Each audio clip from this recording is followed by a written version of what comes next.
Hello everyone, I am Ifra. Hope you are doing well. So today's our topic is subordinating conjunctions. तो जिसमें हम करते हैं topic लिखते हैं प्रैक्टिस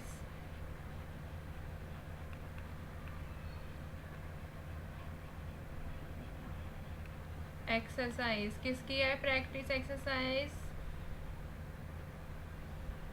सबऑर्डिनेटिंग कंजक्शंस की। यहाँ पे मैं लिख देती हूँ subordinating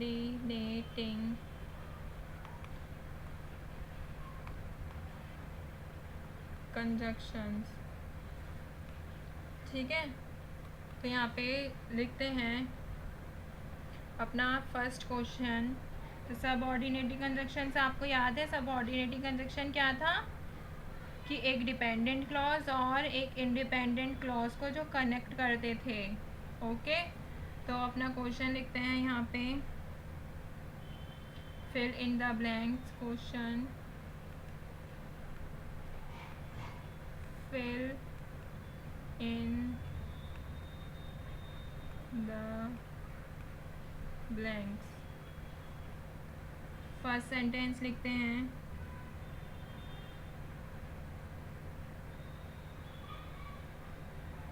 this is the place, this is the place dash we were attacked. तो ये सेंटेंस क्या कह रहा है? ये कह रहा है कि ये वही जगह है, वी आर अटैक्ड, हमारे ऊपर अटैक्ड हुआ था। तो आपको क्या सेंटेंस में बीच में क्या लग रहा है? ये वही जगह है, हमारे ऊपर अटैक हुआ था, जहाँ पर हमारे ऊपर अटैक हुआ था। तो ये प्लेस की बता रहा है, तो ये क्या आ जाएगा? वेयर आ जाएगा। ये तो बहुत ही ईजी था, सबको समझ आ गया होगा। लिखते हैं we are happy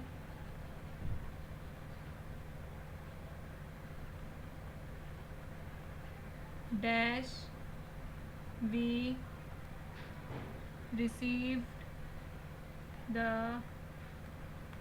first prize। हम खुश हैं, we received, हमें क्या मिला है? फर्स्ट प्राइज मिला है। ठीक है,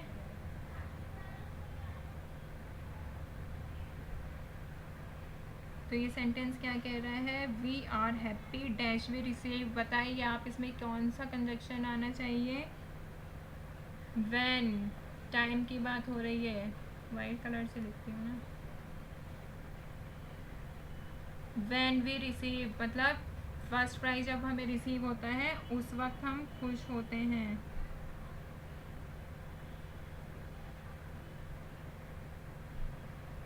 थर्ड सेंटेंस लेते हैं हम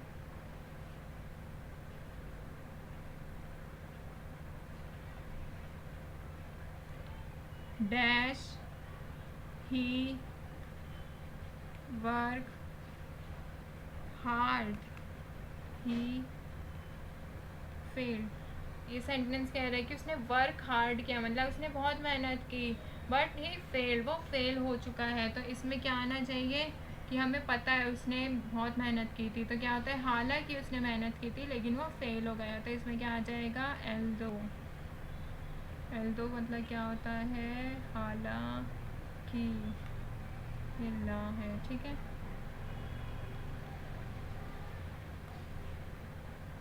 फोर्थ सेंटेंस देखते हैं। You wait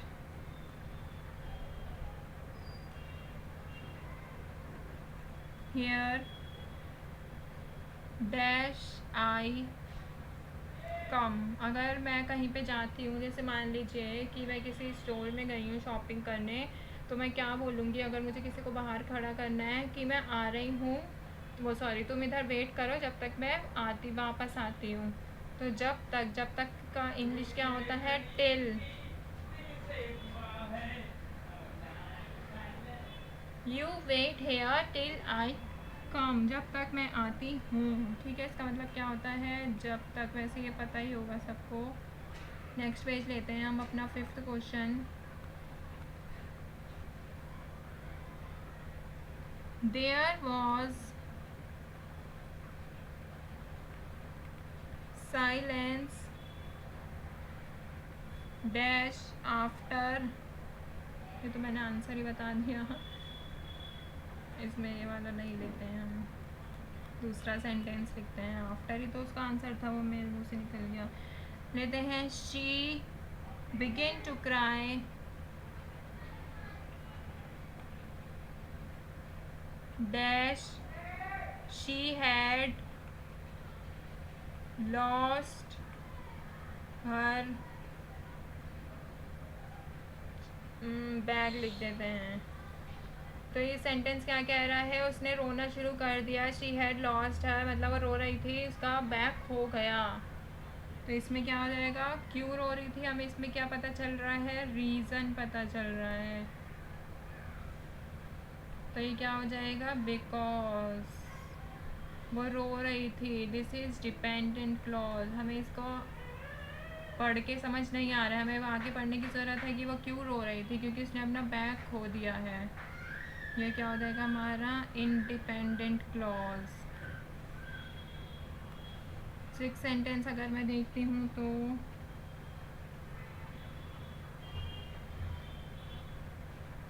she became angry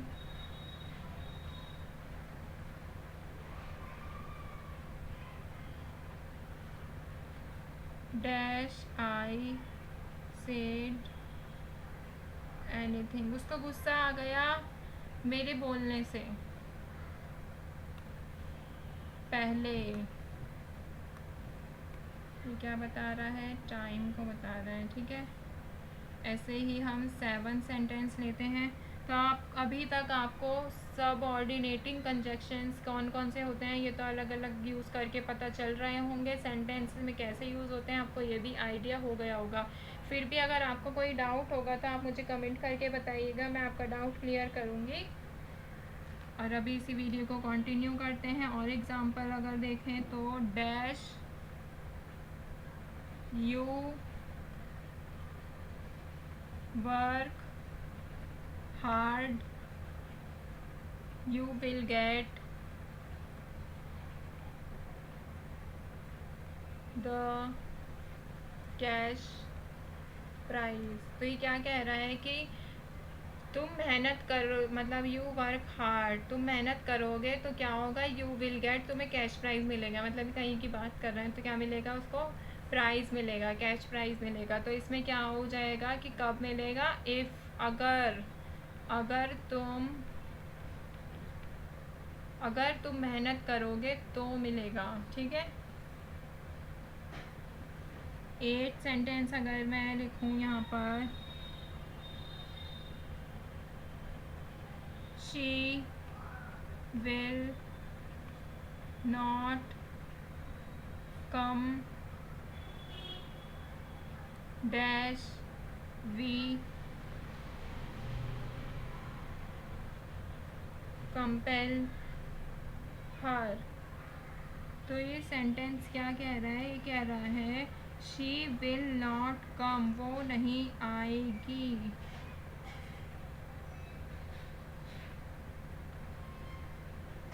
जब तक हम उसके साथ ज़बरदस्ती नहीं करेंगे, मतलब उसका फोर्स नहीं करेंगे, इस टाइप में हो जाएगा। तो इसमें क्या आना चाहिए, जब तक, अनलेस, ठीक है। नेक्स्ट पेज पे देखते हैं 9th sentence.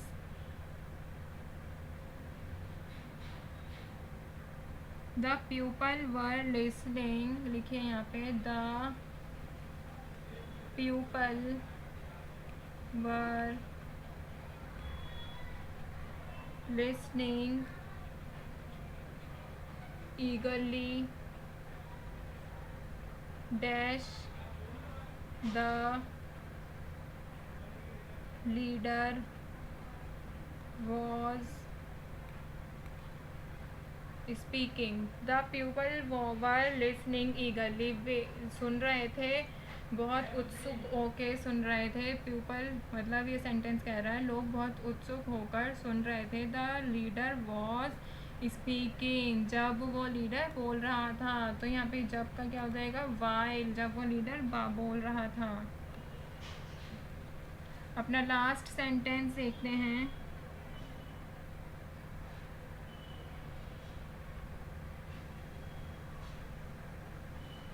Dash she is beautiful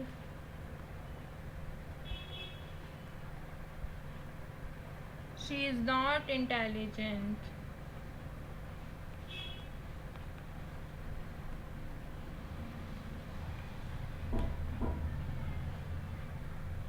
तो इस सेंटेंस में क्या कहा गया है? शी इज़ ब्यूटीफुल, वो सुंदर है। शी इज़ नॉट इंटेलिजेंट मतलब एक तरफ अच्छी बात हो रही है, एक तरफ बुरी बात हो रही है। तो इसके लिए क्या यूज़ होगा? वो सुंदर है लेकिन वो इंटेलिजेंट नहीं है। तो इसका मतलब क्या होता है? इसमें क्या आना चाहिए? दो। इसका मतलब क्या होता है? ही भले ही वो इंटेलिजेंट है, शी इज़ नॉट ब्यूटीफुल। ठीक है, भले ही हो सकता है, मगर हो सकता है, हालांकि, ये सब चीज़ें जो होती है, सब तीनों वर्ड्स होते हैं हिंदी के, वो इसके लिए यूज़ किए जाते हैं। She is beautiful, she is not intelligent, वो सुंदर है लेकिन वो इंटेलिजेंट नहीं है। तो अभी तक हमने क्या क्या पढ़ लिया? Coordinating conjunctions, subordinating conjunctions, subordinating और कोरिलेटिव कंजक्शन। ये 3 टाइप्स के कंजक्शन को हम देख चुके हैं। तो आई होप आपको सभी चीज़ें क्लियर हो गई होंगी। हमने कुछ प्रैक्टिस एक्सरसाइज भी कर ली है। फिर भी अगर कोई आपका डाउट होगा तो मुझे कमेंट बॉक्स में बताइएगा। जब तक के लिए stay tuned and thank you.